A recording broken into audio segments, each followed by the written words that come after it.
Hold up.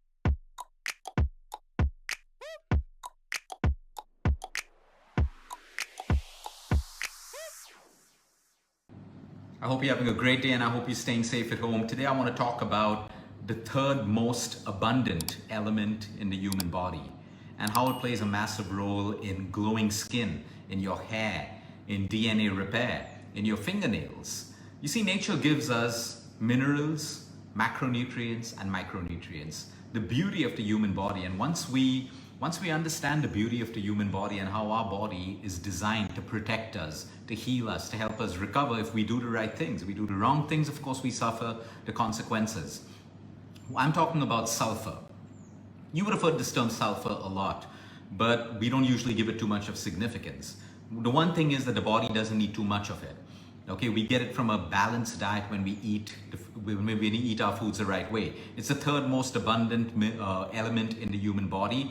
It is found in methionine and cysteine. These are two amino acids. Amino acids are the building blocks of protein. So generally, if you're having protein with every meal and your diet is sufficient in good quality protein that we'll talk about, you should have sufficient sulfur.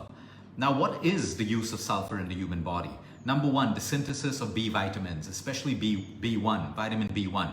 Why do we need B vitamins and why do we need vitamin B1? Because it helps us to metabolize carbohydrates. It helps us to digest fats. So you see, digestion is not just food going into your stomach and your acid breaking it down in digestion. We need multiple vitamins and micronutrients that helps us to break it down. Everyone talks about metabolism. I want to build a great metabolism to lose weight. I need a strong metabolism. It starts with your diet.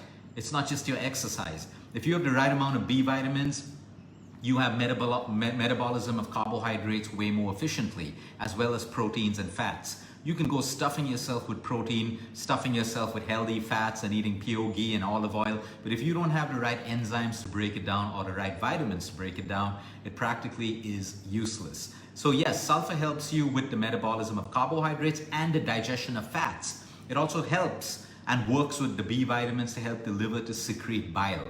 Why do we need bile? Bile emulsifies fats. So for someone, example, who has an issue with the gallbladder, or some people who have to go through a gallbladder surgery and remove the entire organ, the gallbladder, they have a problem digesting fat.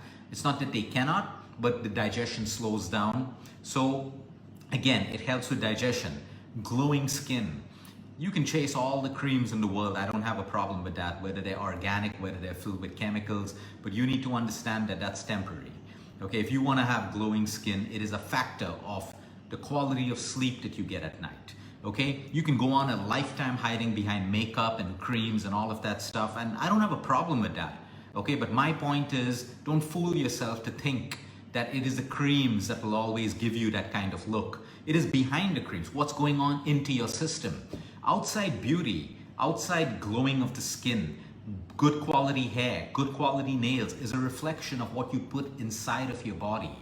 You can go on using quick fixes for your skin, for your hair and your nails, but at some point you're going to run out of those quick fixes and then you can't hide anymore.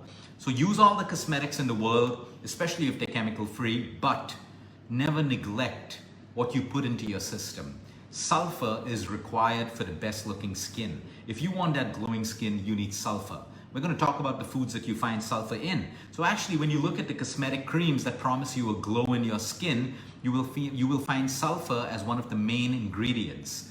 Okay, now sulfur externally can help to some extent, but remember, it's an inside out approach. How do you get sulfur into these two amino acids that then help you with all of the functions we're talking about? The same thing with your hair. You'll find many times when you have dandruff, when you have psoriasis of the scalp, when you have thinning of your hair, when you have graying of your hair, your doctors or your dermats will prescribe you shampoos and hair creams that again contain the ingredient sulfur, because sulfur helps externally, but moreover internally when you get it through your diet. It's also great for your nails. especially for patients who are going through chemotherapy, arthritis, radiation, where the nails tend to get brittle and fall off, or they start to turn black. That's because sulfur is depleted during the chemotherapy process or radiation, or sometimes even post-surgery. That's not a problem. You can strengthen your nails again and get the color back when you eat a diet that works with the side effects of your treatment. So if a treatment is depleting sulfur, you need to put sulfur back into your body through your foods. And the beauty of sulfur is it's required in small quantities, so you don't really have to look at supplements. You can look at your own food sources, which we'll talk about. It relieves joint pain. It's absolutely fantastic for arthritis if you don't have an allergy towards sulfur. That's why when you look at certain supplements like MSM, MSM is a powder that is used to reduce inflammation in arthritic patients, to reduce inflammation and pain in bone cancer patients. Even athletes use MSM when they train very hard for quicker recovery. And MSM again contains high amounts of sulfur. So it's highly anti-inflammatory in nature as well. But now remember, a lot of people can be allergic to sulfur. So that's very important that you tell your doctors as well when you get onto antibiotics that contain sulfur, because you can have an allergic reaction. Now, where do you find sulfur? Again, if you're eating a balanced diet, you're never going to be sulfur deficient. Number one, all of your cruciferous vegetables are high in sulfur. Your radish, your cauliflower, your cabbage, your broccoli, your kale, your radish, all of these are rich in sulfur. Any food that contains allium, basically garlic, onions again, leeks, shallots, these are all rich in sulfur again.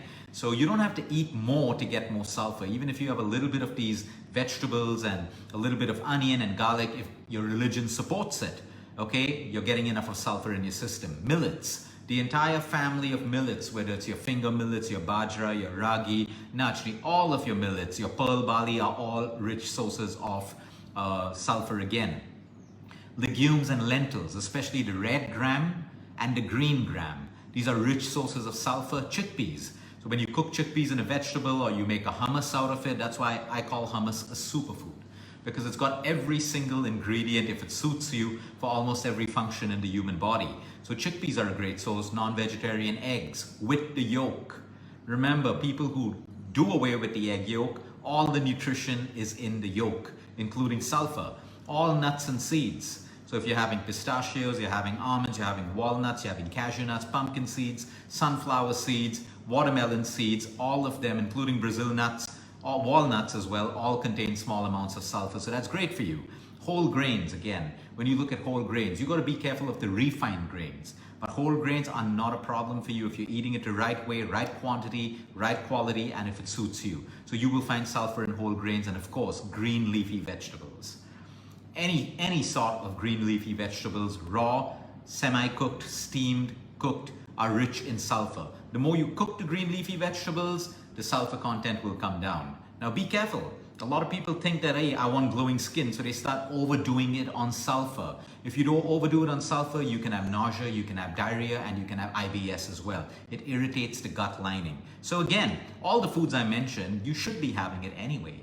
If you're eating a balanced diet, if you're eating a fad diet, it'll probably deprive you of a lot of nutrients and minerals, which is why fad diets are dangerous, they never work, and they are not sustainable.